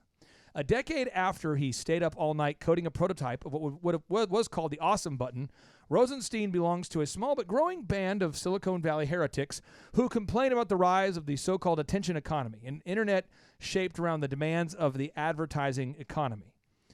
For humans to develop things with the best of intentions and for them to have unintended negative consequences, it's very common. The average person now touches, swipes, or taps their phone 2,617 times per day. Whoa! One recent study showed that the mere presence of smartphone damages your cognitive capacity dramatically, even when the device is turned off. Everyone is now distracted. Rosenstein says, all of the time. But those concerns are trivial compared with the devastating impact upon the. And he goes on to talk about how when you're looking at your phone 2,617 times a day, you can't hold a thought. You certainly can't read a book. So if you want to take the quality of your life up, put the smartphone down. Take the quality of your life up. I may miss a call. You probably will miss a call. What if my kids are calling? That's okay. That's okay. Remember how, like in the 80s, your mom couldn't reach you and you didn't die? I didn't? I mean, maybe I came back. Maybe I'm reincarnated. Maybe I am maybe reincarnation is a thing. Maybe I did that. Maybe this whole time I've been alive? Maybe this is a dream. Maybe the dreams are when we're alive. When we're alive, this is a dream. Oh, that makes. Let's go watch The Matrix again. Okay, now Bill Belichick, quote number 30. It's the business that you guys are in, too. We try to get as much information as we can and make the best decisions that we can for the football team. At the end of the day, Charles, once you get all the facts, you do have to act. I mean, at the end of the day, Z, once you get the facts, you have to act. You can't just sit there and committee it to death. And there are certain people who've been to a lot of college who typically want to form committees to avoid ever making a mistake. But eventually, the rhythm of entrepreneurship is like this. You define what you think is going to work. You act. You measure, refine. Define, act, measure, refine. Define, act, measure, refine. That is the rhythm. Define, act, measure, refine. You define what you think is going to work.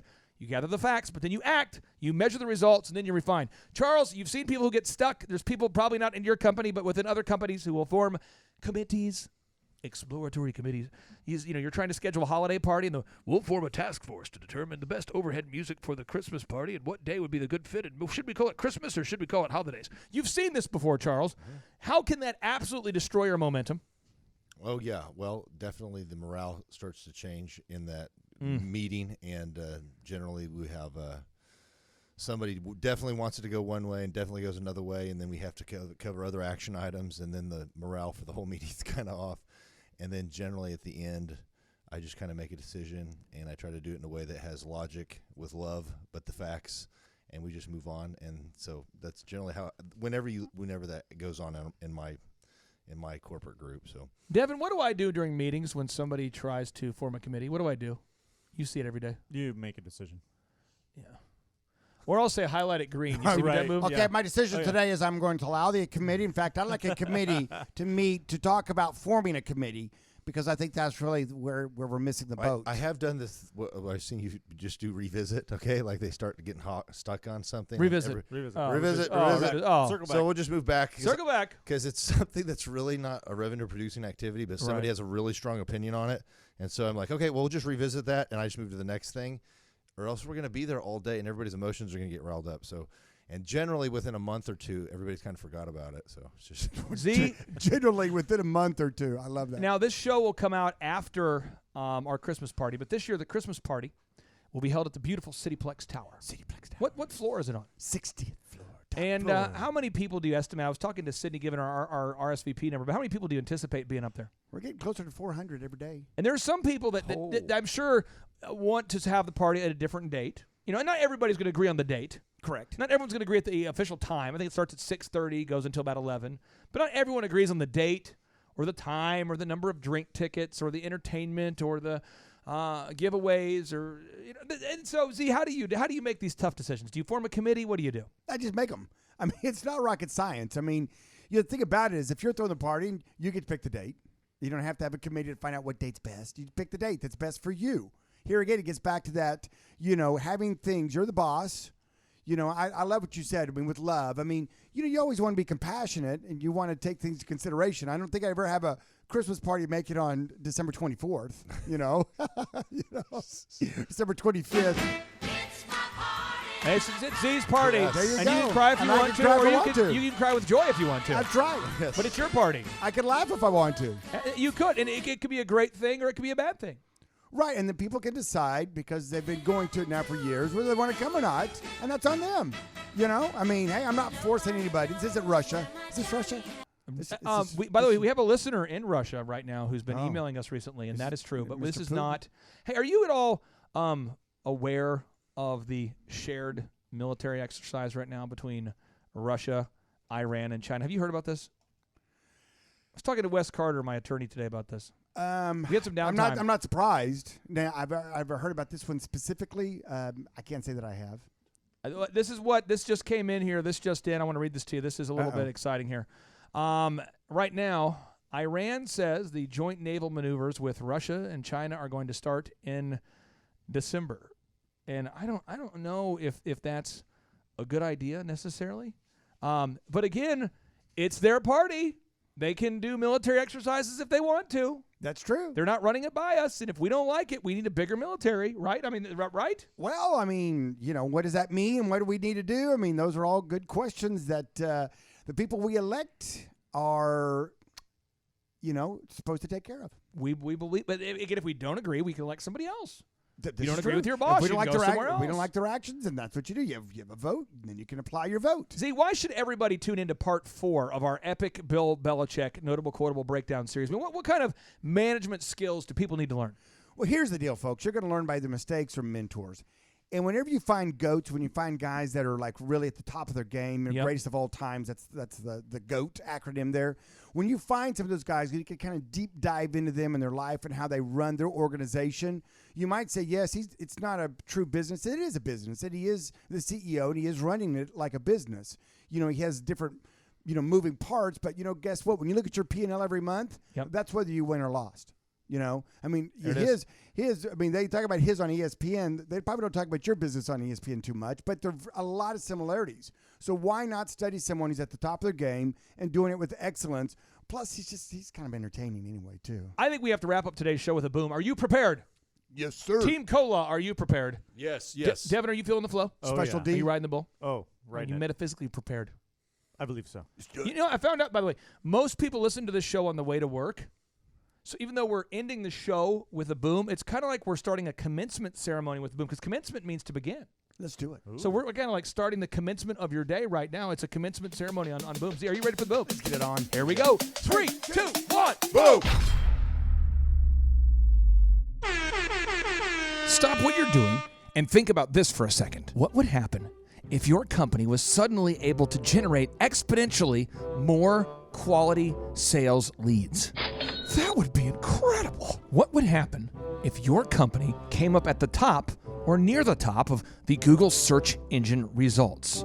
Well, I would just feel overwhelmed with all that business. How many thousands of dollars in lost sales or millions of dollars in lost sales are you missing out on simply because your potential customers can't find you when they go online to search for the products and services that you offer? I refuse to think that thought because I don't want any more business.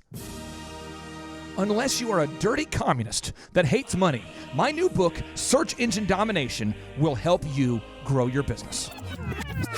In my new book, Search Engine Domination, we will teach you the specific steps that you need to take to dominate the search engine results. What do you mean by dominate? You see, in my new book, Search Engine Domination, we will teach you the specific steps that you need to take to dominate search engine results. Download your free ebook copy today at thebestseobook.com. I repeat, that's thebestseobook.com. My name is Amy Baltimore, and I am a CPA in Covington, Tennessee. I've been working with the Thrive team now for about a year. One of the first things that they did was to update my website and my search engine optimization. I prior had a website, but I was not being found on Google, and all of my new business was coming through referrals from friends, family, etc. And right away, I started to see results. People were calling and coming in saying that they found me on Google. They just Googled CPA near me, and there I was at the top of the page. And so It's been a great help to my business. Again, you can download your free ebook copy today at thebestseobook.com. Hey, this is Dustin Huff. I'm with Keystone Harbor Marina.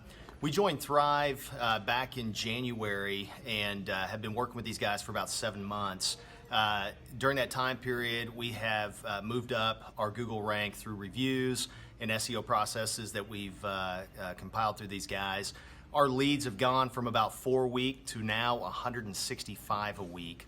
So the process works. I will tell you from experience, once you begin, you have to stay with it. As long as you continually do this week in and week out, month in and month out, you'll continually grow. The system works, but nothing works unless you do. You've got to take some action. Download the ebook for free today at thebestseobook.com. Hello, my name is Daniel with Daniel's Heating and Air here in Amarillo, Texas. The way Google has affected my business, we have got a lot of calls from Google. Right now it's July and we've had the best month ever. And it took us about 8 to 10 months to get on top of Google, and I'm glad we did. Remember, nothing works unless you do. You have to go to thebestseobook.com today. Download the ebook for free. Just download that ebook for free, and you'll be off to the races. Hi, my name is Christina Nemus. I'm the owner and operator of Angel's Touch Auto Body and Detailing in Bourne, Massachusetts. We have been working with Thrive and their coaching for, say, 8 to 9 months, and it took us about 6 months, 5 to 6 months to get on the top of Google, and with their help with the website and marketing, and the SEO and retargeting ads with Google, and it has been phenomenal. We just have light and day business coming in, phone calls coming in, walk-ins, referrals. It's just through the roof, and we couldn't be happier. At the moment, we are up 50% this year from the previous year, and not only is that part of our own hard work and diligence, but also with the help of Thrive and what they've done for us and getting us on the top of Google and, you know, all their knowledge and coaching. And yeah, so super grateful, super pumped to see what the future holds for all of us. Thank you. This is your year to thrive. Success you will find. Today is your day, and now is your time. Lazy hands make for poverty, but diligent hands bring wealth. Proverbs 10:4. I'm here to tell you, you can do it if you can just motivate yourself. 12 the masses had to cut off a few, so on the daily you and I could rendezvous. A misshapen tree that I had to prune. I had to make cuts to be here daily at noon. So like a tidal wave of knowledge monsoon, I could rain on the parades of those who doubt in you. Are you the next Rockefeller or the next guru, or the next Dr. King who's changing the rules? Walls are in your way, will you run right through? Like a running back, the one, it's up to you. I remember my days back in the dorm room, tuned to the gloom like the temple of doom, overwhelmed with the doubts that try to consume my hope for the future that I could pursue. But from the mountaintop now I can conclude that you have what it takes if you want the view to. This is your year to thrive. Success you will find. Today is your day, and now is your time. It's your year to thrive. Success you will find. Today is your day, and now is your time. This moment is profound cause you're above the ground. Your road might have been rough, but what you got now is now. We're here to pick you up and to even show you how, but you gotta be resourceful with that old plow. Started from the bottom, but I worked my way up, cause by 4 a.m. I've always been prayed up. Rise and grind as your time, don't dare let up. You gotta get it, don't quit it till your seeds grow up. This is your year to thrive. Come on. Success you will find. Yes. Today is your day. Somebody say. And now is your time. It's your time. It's your year to thrive. Come on. Success you will find. Today is your day, and now is your time. It's your time. We all have a wish and we all want to win, but we cannot begin without self-discipline. If you fall on your face, get yourself up again. Attach yourself to goals, not fail with the friends. When the storms get rough and it's scattered and leave, you only be there with yourself and what you believe. We believe in you, but not as much as God does. If you're going through hell, He's got nothing but love. Apply what you learn, increase what you earn, and in due time time you have money to burn. Apply what you've learned, increase what you've earned, and in due time you got money to burn. Sing it. Apply what you've learned, increase what you've earned, in due time you got money to burn. Sing it. Apply what you've learned, Sing it. increase what you've earned. Yes. In due time you got money to With this biblical miracle, I look to shout down the doubters, kill the weeds that be killing your dream flowers, empower you to devour all the obstacles that make your sweet dreams sour. As for me, I used to stutter, but now I'm on the microphone smooth like butter. If I can do it,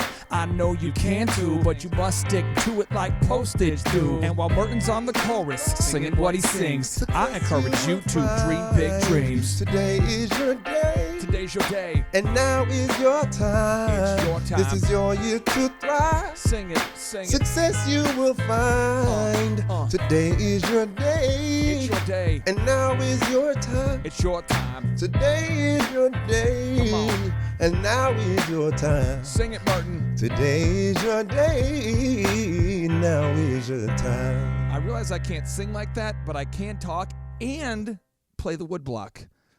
Okay. If you guys need me, I'll just be over here.